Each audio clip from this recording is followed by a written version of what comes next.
Bapa di surga, terima kasih Tuhan memberi kami kesempatan untuk mendengarkan firman-Mu. Kami berdoa, kiranya Tuhan menolong kami ya Tuhan. Kiranya Tuhan membuka hati dan pikiran kami, supaya kami bisa mengerti, memahami, dan menerima firman-Mu dengan lemah lembut, dan juga beri kami kekuatan untuk melakukannya ya Tuhan. Kiranya Engkau berbicara kepada kami masing-masing ya Tuhan, supaya kami benar-benar mengalami perjumpaan pribadi bersama dengan Tuhan ketika firman-Mu disampaikan di tengah-tengah kami. Sapalah kami melalui firman-Mu ya Tuhan. Kami sungguh rindu untuk mendengarkan firman-Mu. Terima kasih di dalam Kristus Yesus Tuhan. Kami berdoa dan kami mengucap syukur. Amin. Oke, seperti yang tadi saya sudah sampaikan, sebetulnya yang berbeda itu bukan cuma suasananya saja, tetapi juga tema kita hari ini berbeda. Natal temanya adalah tentang lihatlah anak domba Allah. Nah, saya percaya di antara ratusan perayaan Natal yang kita lewati setiap tahun, peluang bahwa kita akan mendapatkan tema ini kecil sekali kan ya. Karena tiap kali kita bicara tentang Natal, kita tidak bicara tentang domba, kita bicara tentang gembala gitu. Kita bicara tentang gembala padang rumput Efrata. Siapa yang tiba-tiba punya ide ini anak domba Allah saja yang kita bahas hari ini begitu. Apakah salah melihat kalender seharusnya Paskah gitu dimajukan jadi Natal karena sudah nggak tahan menantikan Paskah? Saya yakin tidak. Karena memang ucapan lihatlah anak domba Allah ini khas ada di dalam Injil Yohanes. Dan kita juga perlu mengetahui bagaimana Injil Yohanes itu memahami Natal, kelahiran Yesus ke dalam dunia. Nah, ada perbedaan antara Injil Yohanes dengan Injil-Injil yang lain. Nah, perbedaannya kalau saya boleh gambarkan, perbedaannya seperti ini. Jadi kalau kita lihat di Injil Yohanes, dia lebih terfokus kepada untuk apa Yesus datang. Dan bukannya bagaimana Kristus datang ke dunia.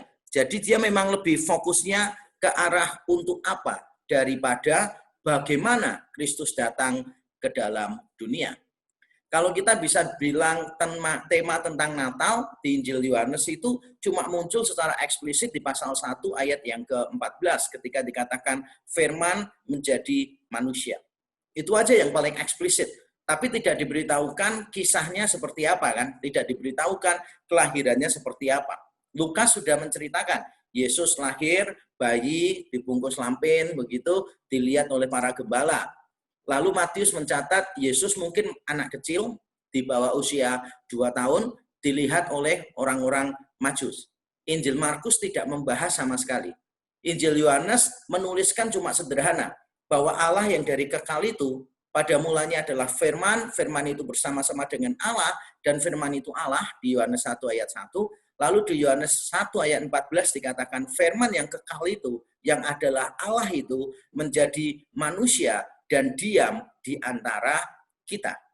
Cuma itu aja. Tidak ada warna-warni yang lain yang menceritakan tentang kelahiran Yesus Kristus. Makanya tepat kalau saya mengatakan bahwa Injil Yohanes itu tidak menyoroti masalah bagaimana Yesus datang ke dalam dunia. Itu sudah dicatat oleh Lukas dan Matius dan menjadi sorotan di sana.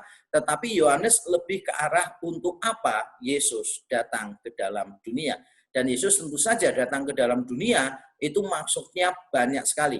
Di gereja saya, Reform Exodus Community, gereja rec.org.id, kalau ada yang mau ingin tahu lebih banyak tentang gereja saya, maupun mengetahui banyak tentang artikel-artikel, tulisan-tulisan teologi yang bermanfaat, silahkan mengakses ke rec.org.id, rec.org.id. Nah, di dalam gereja saya, selama bulan Desember ini, saya memberi seri tema Aku datang untuk.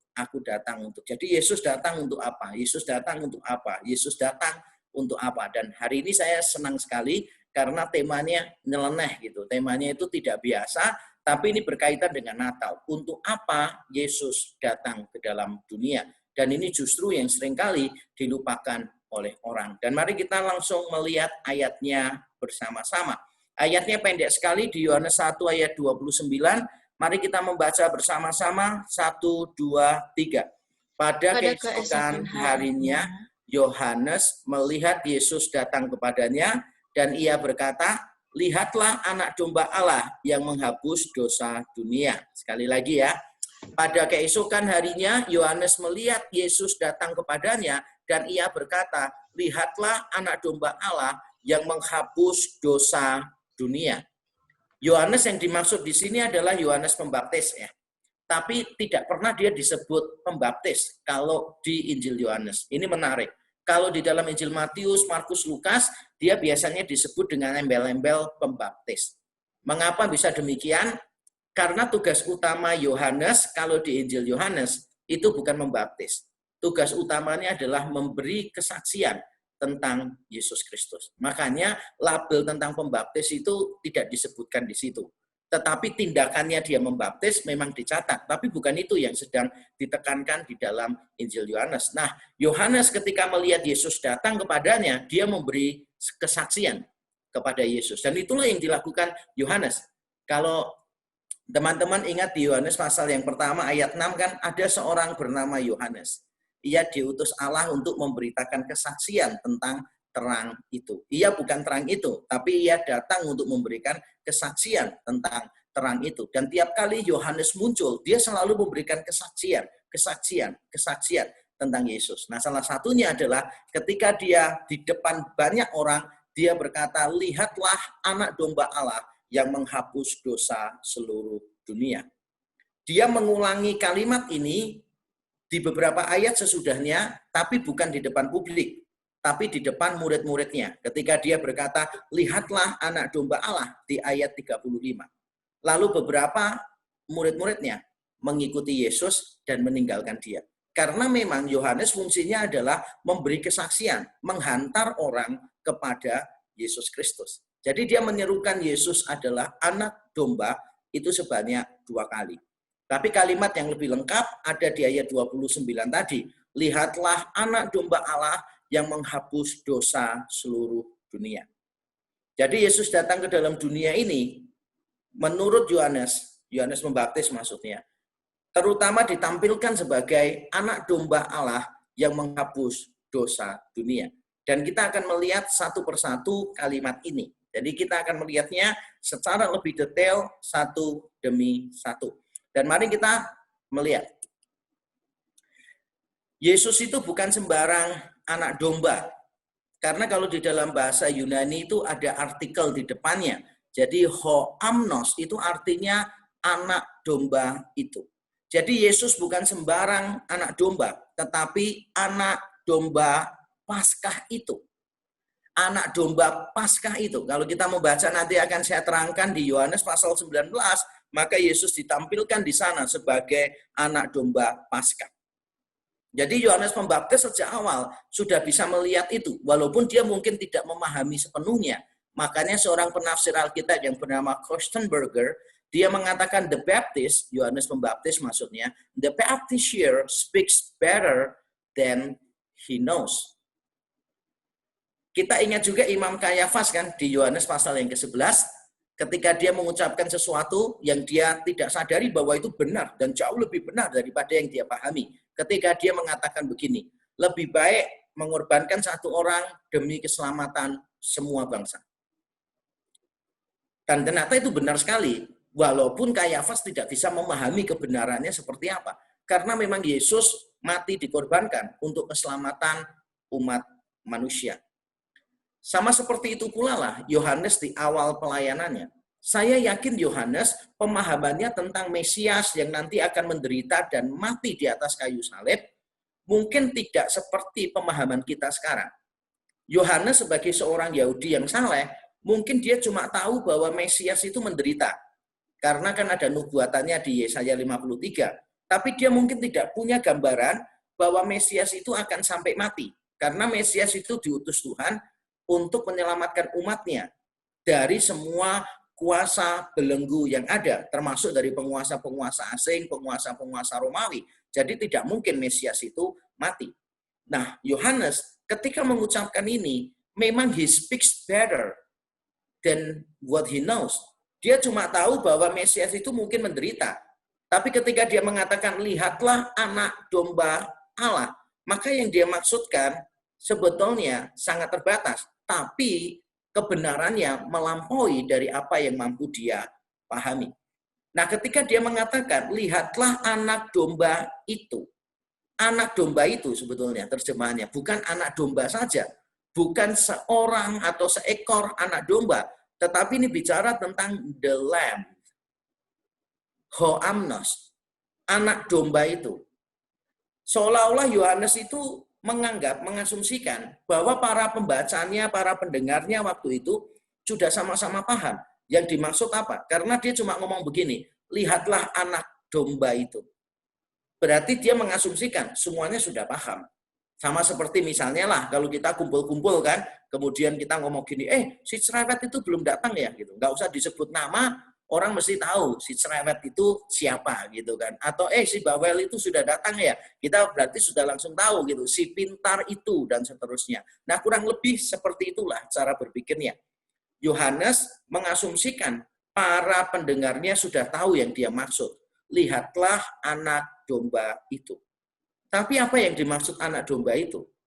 Karena kalau saudara seorang Yahudi yang hidup pada zaman itu, maka gambaran anak domba ini banyak sekali di dalam literatur religius pada waktu itu.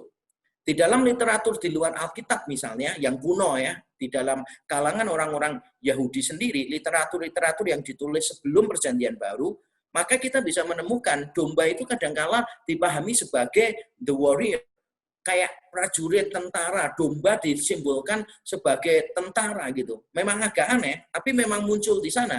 Domba itu nggak punya senjata, tapi digambarkan sebagai seorang pahlawan yang tulus, yang menang perang begitu.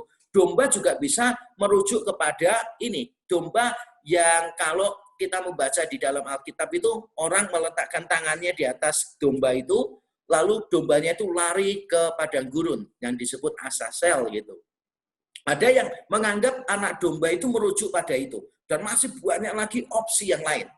Tapi menurut saya yakin 99,99% bahwa ketika Yohanes mengatakan anak domba itu, saya yakin yang dimaksud adalah anak domba Paskah. Kenapa saya yakin begitu? Karena Yohanes ini sangat menekankan sekali timing penyaliban Yesus. Dan dia lebih menekankan waktu penyaliban daripada yang lain. Dia ingin memberitahu bahwa kematian Yesus adalah kematian pada waktu Paskah. Yesus itu mati sebagai anak domba Paskah. Dan dia juga mencatat pada waktu Yesus mati di pasal 19, itu tidak ada kakinya yang dipatahkan. Tidak ada tulangnya yang dipatahkan karena Yesus sudah mati. Dan itu sesuai dengan domba Paskah yang ada di dalam Perjanjian Lama. Karena anak domba Paskah itu tidak boleh ada tulangnya yang dipatahkan. Dan bukan kebetulan kalau Yohanes mencatat, ini penulis Yohanes ya, bukan Yohanes Pembaptis, penulis Injil Yohanes itu mencatat bahwa di atas kayu salib kaki Yesus itu tidak dipatahkan. Dan bukan kebetulan kalau ditekankan berkali-kali di pasal 19 bahwa Yesus mati itu untuk menggenapi Paskah. Lihatlah anak domba itu. Berarti Yesus adalah anak domba Paskah itu. Kata berikutnya yang kita perlu pelajari adalah kata anak domba Allah. Apa maksudnya anak domba Allah? Nah, di dalam bahasa Yunani, anak domba Allah artinya bisa macam-macam. Tapi saya yakin kita harus memahaminya anak domba dari Allah. Allah yang menyediakan anak domba itu bagi umatnya. Allah yang menyediakan anak domba itu bagi umatnya. Teman-teman coba ingat ya, jadi kalau misalnya itu ada kalimat begini, buku Yakub Trihandoko misalnya gitu, buku Yakub. Yakub di situ kan artinya bisa macam-macam kan ya, bisa begini, buku tentang saya bisa, buku milik saya juga bisa, buku yang ditulis oleh saya juga bisa, tapi juga bisa begini, buku dari saya.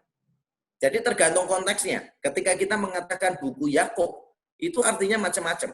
Sama seperti kalau kita mengatakan anak domba Allah, itu artinya bisa macam-macam. Ada yang mungkin menafsirkannya anak domba milik Allah. Dan juga seperti anak domba dari Allah. penafsiran Alkitab biasanya terpecah jadi dua itu. Ada yang menafsirkan dari Allah, ada yang menafsirkan milik Allah. Nah, di antara dua kemungkinan ini, saya strongly believe yang pertama lebih tepat. Bahwa Allah di sana, kalau dalam bahasa Yunani itu bentuknya genetif, nggak usah dihafalin ya. Saya ngomong gini supaya kelihatan kalau saya dosen bahasa Yunani di STT Amadeus ya gitu. Jadi ini cuma pamer aja ya, nggak apa-apa. Jadi nggak usah diingat-ingat. Pokoknya kalau bentuk genetif itu artinya macam-macam. Bisa milik, bisa asal. Nah, ini konteks ini dalam Injil Yohanes saya yakin penekanannya terletak pada asalnya. Jadi anak domba dari Allah. Mengapa saya yakin begitu? Karena kalau kita membaca Injil Yohanes, maka kita akan menemukan penekanan bahwa Yesus datang dari Allah, datang dari Allah, datang dari Allah itu berkali-kali muncul di dalam Injil Yohanes. Jauh lebih banyak ide Yesus datang dari Allah daripada ide Yesus milik Allah. Jadi ide Yesus milik Allah itu sangat jarang sekali muncul di Injil Yohanes. Tapi kalau Yesus datang dari Allah, dia datang untuk melakukan kehendak Allah, dia datang untuk menyampaikan apa yang dia dengar dari Bapaknya, wah itu munculnya berkali-kali. Nah kalau memang benar demikian, anak domba Allah berarti anak domba dari Allah, maka kita bisa melihat keselarasannya dengan ayat yang terkenal di dalam, yaitu Yohanes 3:16. Jadi kalau sampai orang itu tidak paham, tidak hafal Yohanes 3 ayat 16, waduh itu kita harus usulkan supaya KTP-nya diganti ya. Itu sama seperti kalau orang Kristen nggak hafal lagu Malam Kudus gitulah ya, atau tidak tahu lagu Malam Kudus, wah itu keterlaluan. Saya dulu main musik pergi kemana-mana gitu kan ya, ke berbagai persekutuan, ke berbagai gereja gitu. Nah suatu ketika saya itu main terus-menerus, sudah bertahun-tahun lah, saya belum setahun, berbulan-bulan. Saya main di satu restoran gitu, persekutuan. Saya tidak sadar. Saya itu selama ini bermain dengan orang-orang yang non-Kristen. Saya itu nggak sadar. Saya itu baru sadarnya adalah ketika Natal. Nah, ketika Natal kan kita ini kan pemain-pemain yang pokoknya dalam tanda kutip profesional yang dibayar gitulah gitu. Jadi datang itu ya nggak saling kenal, pokoknya pulang dikasih duit gitu aja. Nah, pada waktu latihan cepat-cepat, semua lagu dilatih, kecuali satu kan, Malam Kudus, nggak pernah dilatih. Asumsinya kan semua orang Kristen pasti tahu lah Malam Kudus itu apa, mosok nggak tahu Malam Kudus. Nah pada waktu acara dan pemimpinnya itu minta nyanyi Malam Kudus, saya kasih kode ke pemain musik lain.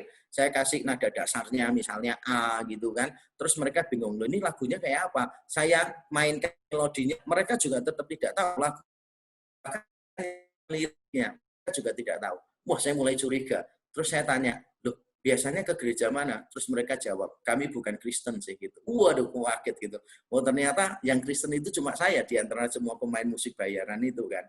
Nah, kalau orang Kristen tidak hafal, tidak tahu, Malam Kudus kan keterlaluan. Nah, sama juga. Kalau orang Kristen tidak hafal Yohanes 3:16, wah keterlaluan kan ya. Karena begitu besar kasih Allah akan dunia ini, sehingga ia telah mengaruniakan anaknya yang tunggal gitu kan. Jadi kita melihat ada ide tentang dunia di sana. Dan ada ide tentang mengaruniakan anak untuk dunia. Nah, sama juga dengan pasal yang pertama ayat 29 tadi. Lihatlah anak domba Allah yang menghapus dosa dunia. Ada dunia di sana dan ada anak domba. Penekanannya lebih ke arah anak domba dari Allah. Allah yang menyediakan anak domba itu.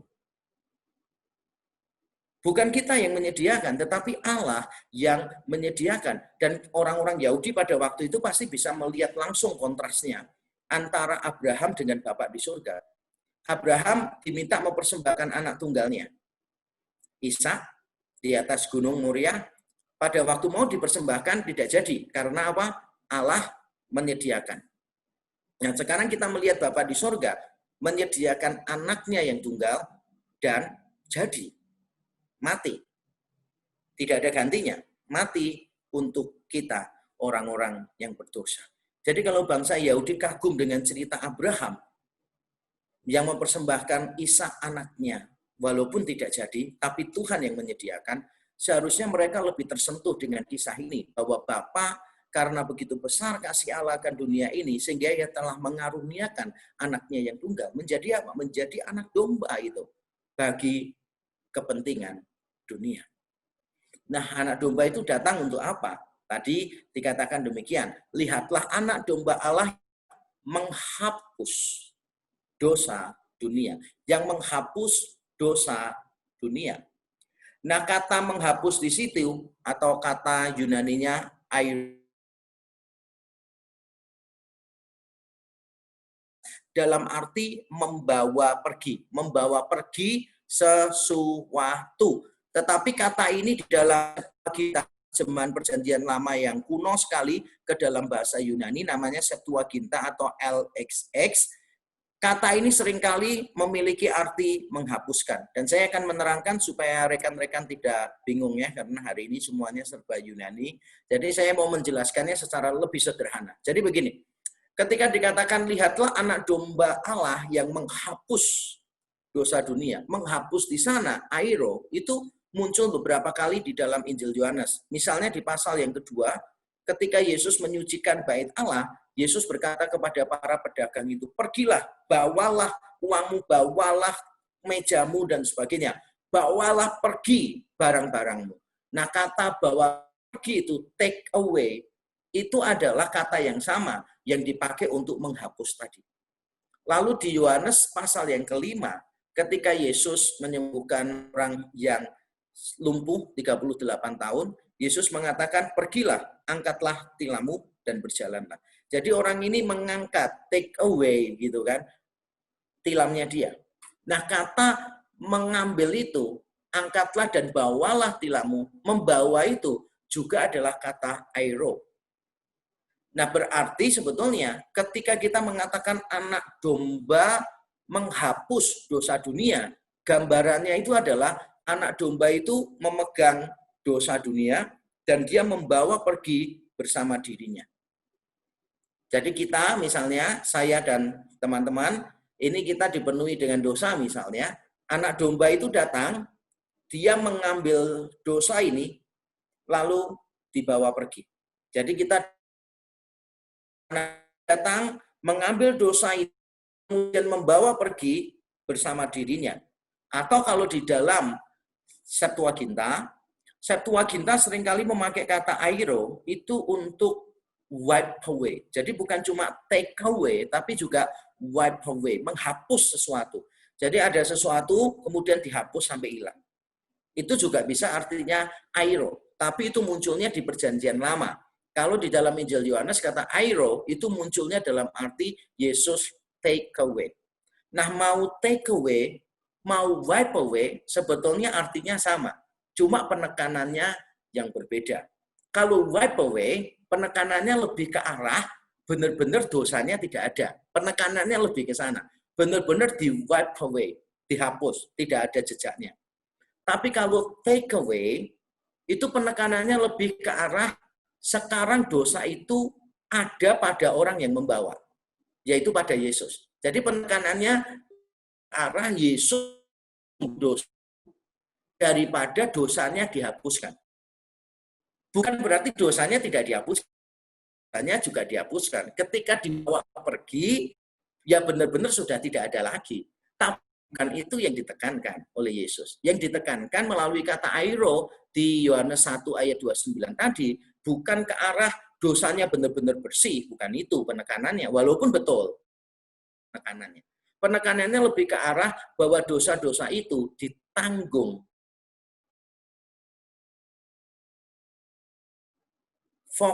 Ini lebih sesuai dengan konteksnya. Karena kalau kita melihat anak domba Paskah, yang dilakukan oleh anak domba Paskah itu apa? Menjadi korban menggantikan bangsa Israel, menjadi pengganti umat Tuhan.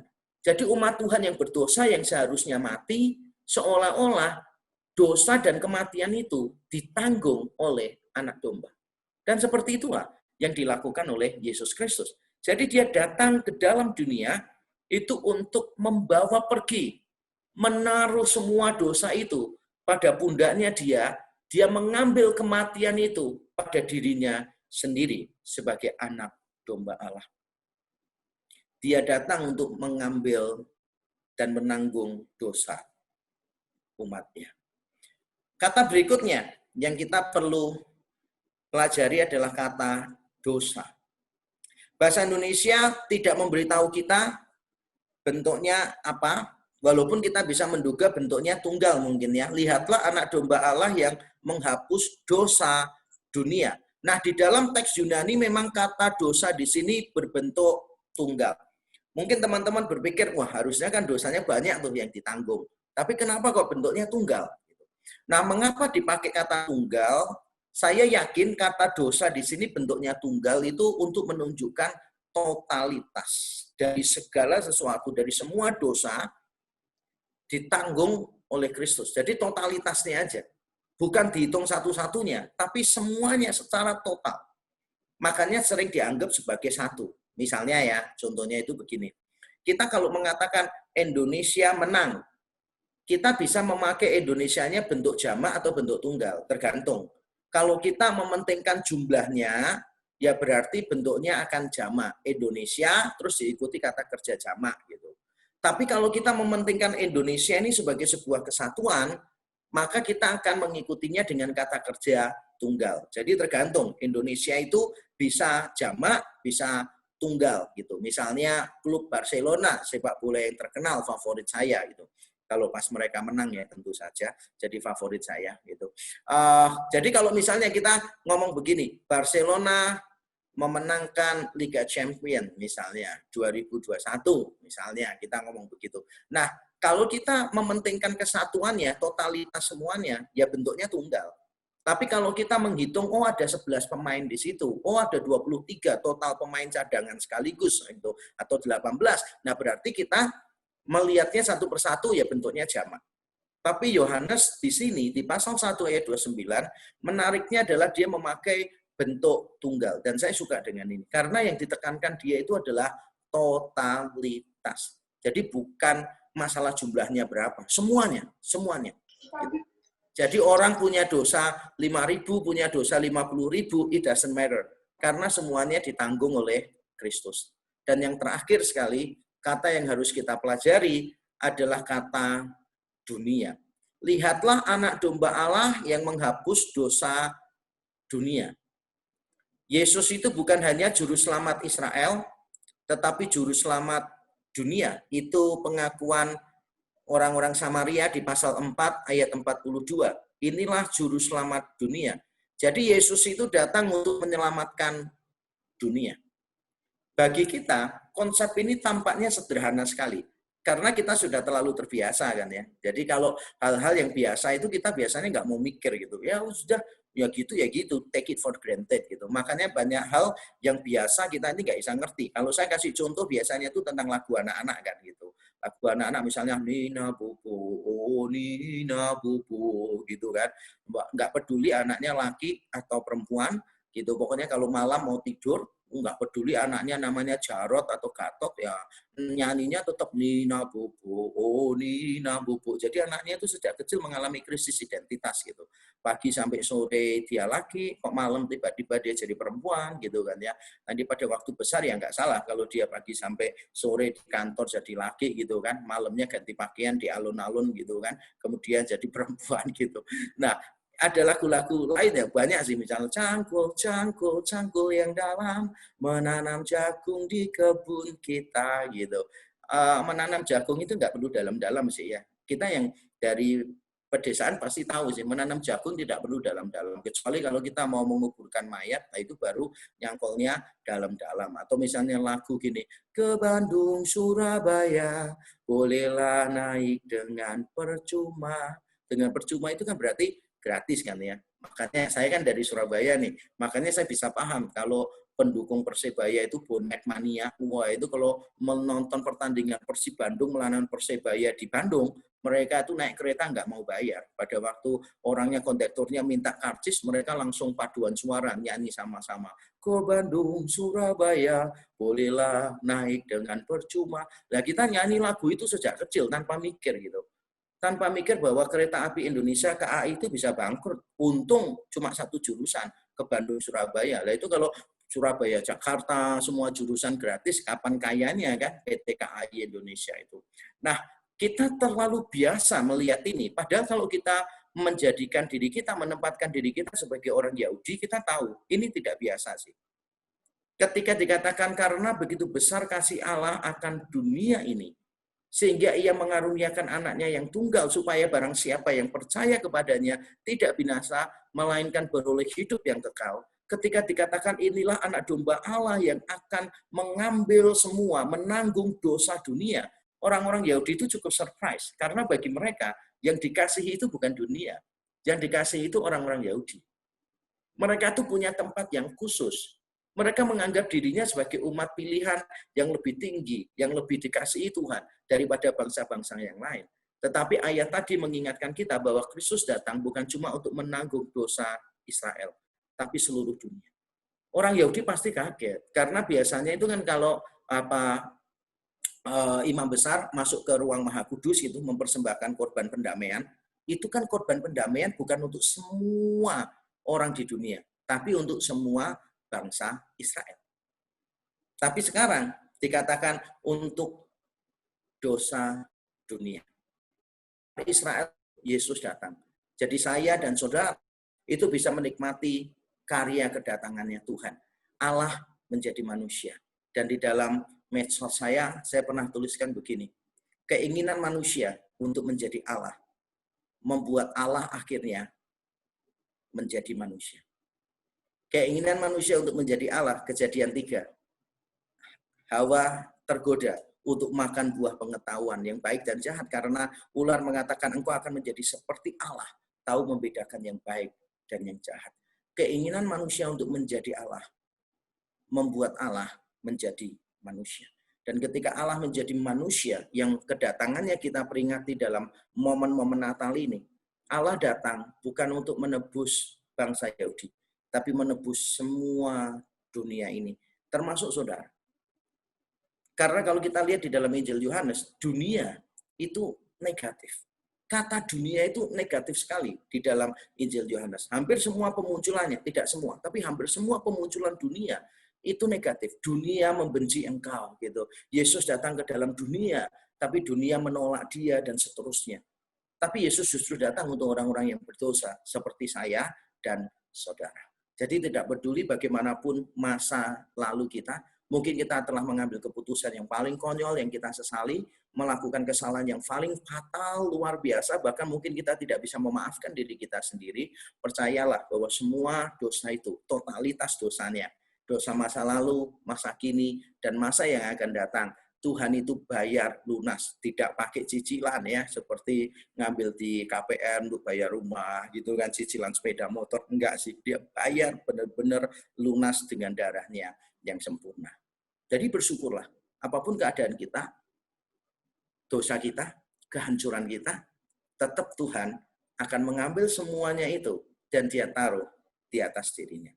Nah, bagi kita yang sudah percaya kepada Yesus, maka kita juga punya tugas nih. Tugasnya apa? Seperti Yohanes Pembaptis tadi, yaitu bersaksi. Kemana-mana kita memberitahu orang, lihatlah anak domba Allah. Lihatlah anak domba Allah. Kita membawa orang kepada Kristus. Kita yang sudah dibawa Bapa kepada Kristus, kita harus membawa orang lain kepada Kristus. Biarlah kita mengambil komitmen untuk menjadi saksi melalui prestasi kita di sekolah gitu. Jangan sampai kalau pelayanan rajin, belajarnya malesnya luar biasa ya kan. Kalau pelayanan itu di mimbar heboh banget gitu kan, tapi nyonteknya juga sophisticated banget begitu kan. Nah, marilah kita menjadi saksi melalui keberhasilan akademik kita, melalui karakter kita, melalui prestasi kita, talenta kita, apapun yang Tuhan percayakan kepada kita, mari kita menjadi saksi Tuhan. Mari kita buka mulut kita, menceritakan tentang kasih Tuhan kepada dunia ini. Beritakan Injil kepada orang-orang di sekeliling kita. Mungkin itu teman-teman kita, sahabat-sahabat kita. Mari kita cerita kepada mereka bagaimana dosa kita, kehancuran kita, ketidaklayakan kita, semuanya sudah di take away oleh Kristus dan ditanggung di atas pundaknya.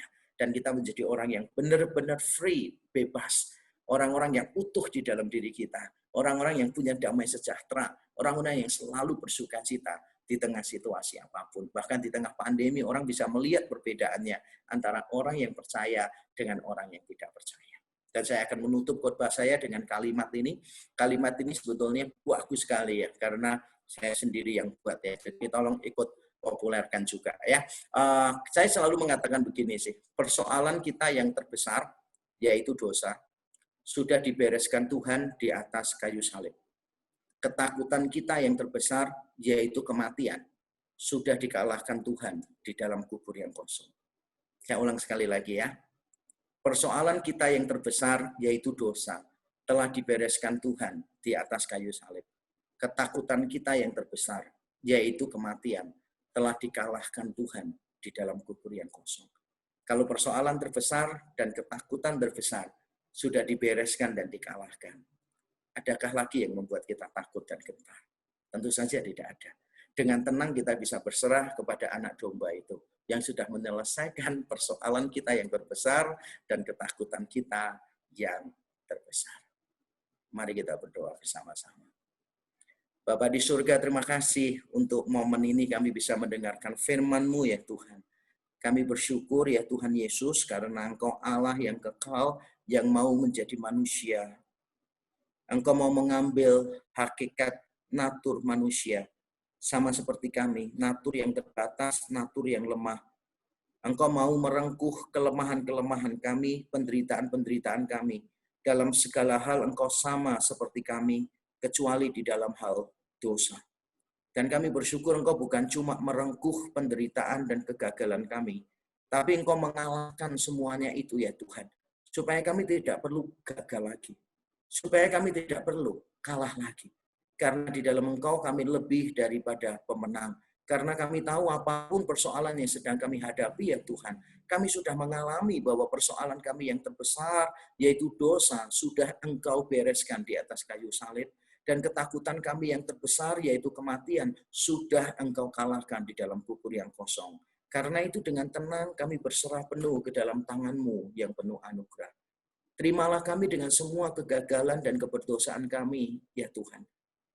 Dan bagi kami yang sudah menerima Engkau sebagai Tuhan dan Juru Selamat, biarlah kami terus menjadi saksi-saksi Tuhan yang membawa banyak orang kepada Kristus, sama seperti Yohanes Pembaptis membawa murid-muridnya kepada Kristus, memberitahu banyak orang tentang siapa Kristus itu.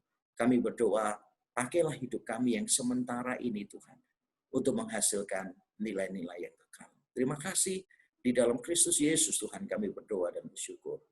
Amin. Tuhan memberkati kita. Terima kasih untuk kesempatan yang diberikan kepada saya. God bless you.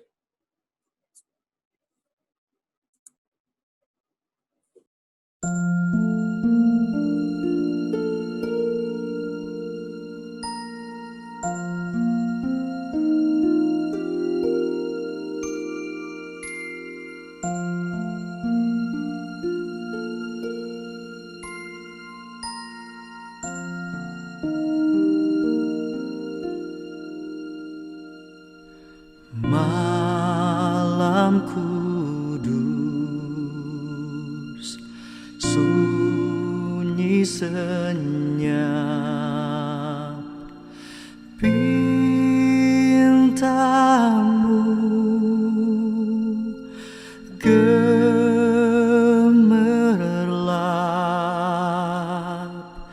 juru selamat manusia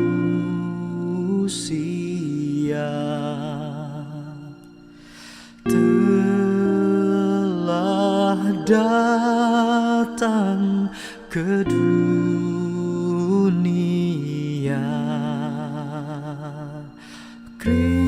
Kristus anak Daud,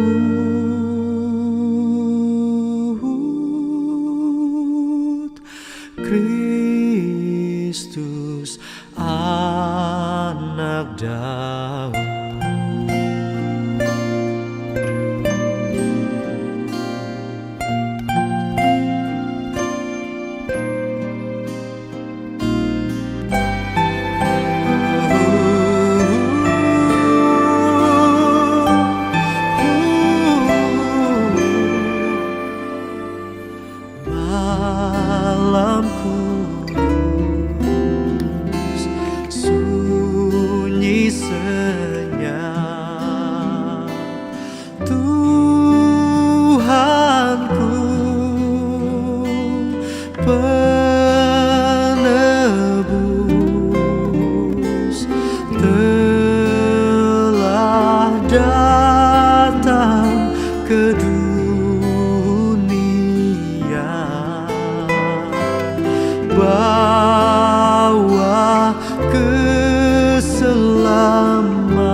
menyaksikannya. Lahir Raja Shalom,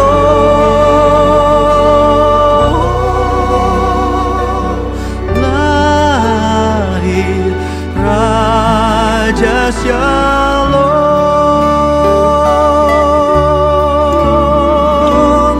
lahir Raja Shalom,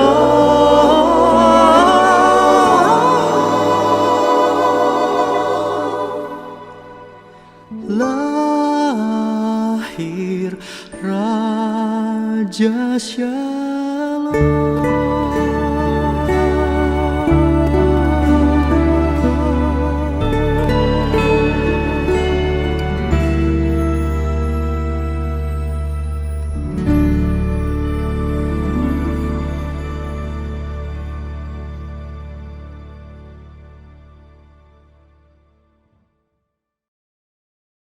Mari teman-teman sekalian kita berdoa bersama-sama, menutup ibadah kita, mengembalikan segala kemuliaan kepada Tuhan. Mari kita berdoa. Bapa di surga, terima kasih Tuhan memberi kami kesempatan untuk bersama-sama mengingat peristiwa yang hebat, yang luar biasa di dalam sejarah, yang tidak akan terulang kembali, yaitu Allah menjadi manusia. Bukan hanya Allah menjadi manusia, tapi Allah melayani manusia, mati bagi manusia. Dan we are so grateful to you, Lord, for everything that you have done in our life. Kami sungguh bersyukur memiliki Allah seperti Engkau dan dimiliki oleh Allah seperti Engkau. Kiranya semua yang kami lakukan di dalam ibadah ini, Tuhan, membakar hati kami untuk lebih mengasihi Tuhan yang lebih dulu mengasihi kami. Supaya kami lebih lagi memberi diri kami kepadamu, yang sekali lagi lebih dulu sudah memberikan hidup-Mu bagi kami. Kiranya kami mau melayani Engkau mati-matian, karena Engkau telah mau mati beneran buat kami ya Tuhan. Dan ini kami, pakailah kami terus menjadi alat kemurahan-Mu bagi banyak orang ya Tuhan. Terima kasih, berkati semua pengurus yang ada, berkati PMK yang di UGM, di semua jurusan kami serahkan ke dalam tangan Tuhan. Kiranya Tuhan menolong melalui anak-anak-Mu yang muda ini, Injil diberitakan ya Tuhan. Walaupun mungkin mereka menjadi minoritas di sana, tapi kami berdoa, kiranya Tuhan terus menolong mereka menjadi ragi yang mengkamirkan seluruh adonan, menjadi biji sesawi yang kecil, tapi justru akan menjadi semakin besar dan menjadi tempat berlindung bagi banyak orang. Terima kasih ya Tuhan, terima kasih. Kami bersyukur, kami akan mengakhiri ibadah kami, segala kemuliaan, segala hormat dan pujian hanya bagi-Mu. Dan sekarang jemaat Tuhan, arahkan hatimu kepadanya dan terimalah berkat-Nya. Kiranya Bapa di surga memberkati dan melindungi Engkau. Kiranya Yesus Kristus menyinari engkau dengan wajah-Nya dan memberi engkau kasih karunia. Kiranya Roh Kudus menghadapkan wajah-Nya kepadamu dan memberi engkau damai sejahtera sekarang sampai selama-lamanya. Terimalah berkat dari Allah Tritunggal ini di dalam nama Tuhan Yesus Kristus. Amin. Amin. Tuhan memberkati kita.